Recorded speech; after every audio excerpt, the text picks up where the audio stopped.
Hey guys, tonight we are continuing with our theme of shoulder pain for April, and we're going to talk about shoulder pain and pull-ups and the two reasons why they occur and basically how you can not have shoulder pain with pull-ups.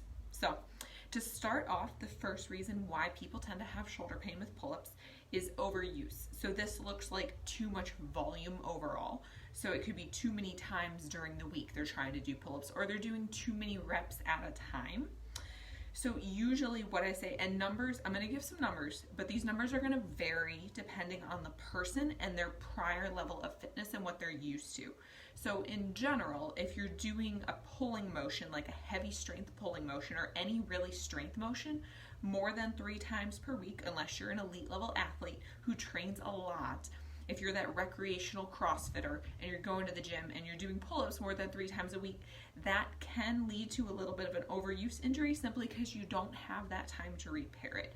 You want about 48 hours between pull-up sessions or times that you do pull-ups to fully allow your body to recover. So because of that 48 hours, you're looking at usually about 3 times per week. However, it could just be 2 times per week if you have 2 heavy pull-up days that back to back that have a lot of volume.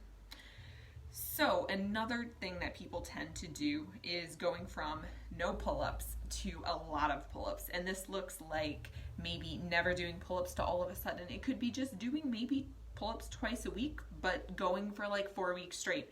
I have previously treated someone who had a pull-up related injury when all of a sudden they started really working on their pull-ups and they didn't have that strength on board yet and they ended up with some other injuries. So back to volume. So we talked about how many times per week is a good idea. We talked about going from not a lot to more.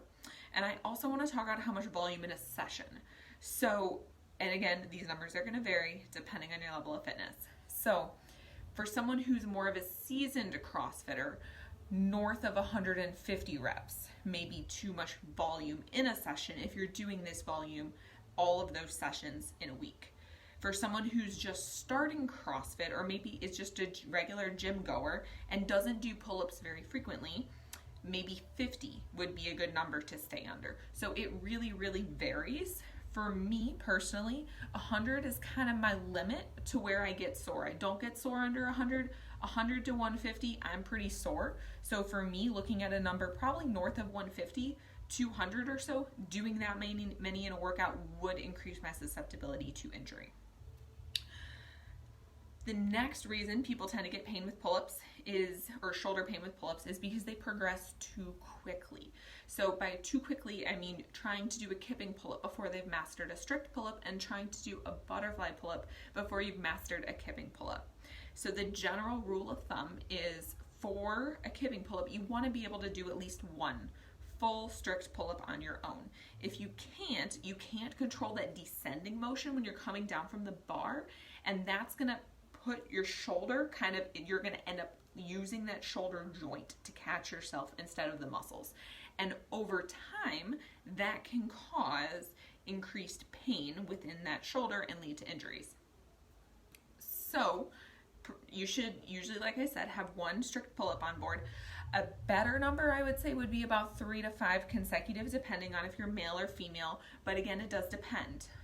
So for butterfly pull-ups, those they're more stressful in the shoulder, and they actually incur a period where you are actually falling, and so they do put a lot more stress on the shoulder than kipping pull-ups. So I typically recommend that unless you're a competitive athlete or you want to try to get all those reps faster and your numbers and your scores matter to you, that maybe it's not necessary to learn how to do a butterfly pull-up or do butterfly pull-ups frequently within a WOD and maybe just stay with kipping.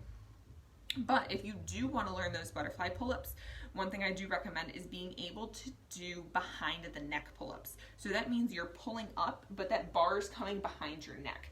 And that helps you develop that strength in those awkward positions to be able to tolerate the butterfly pull-up better.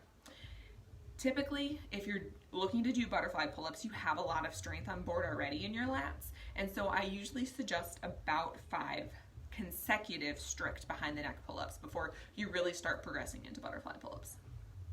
So those are the 2 reasons why shoulder pain can occur with pull-ups. The first one is overuse, doing too many times per week, too many pull-ups in a session, or doing, I just had a little bit of a mind blank, or going from no pull-ups to a lot of pull-ups.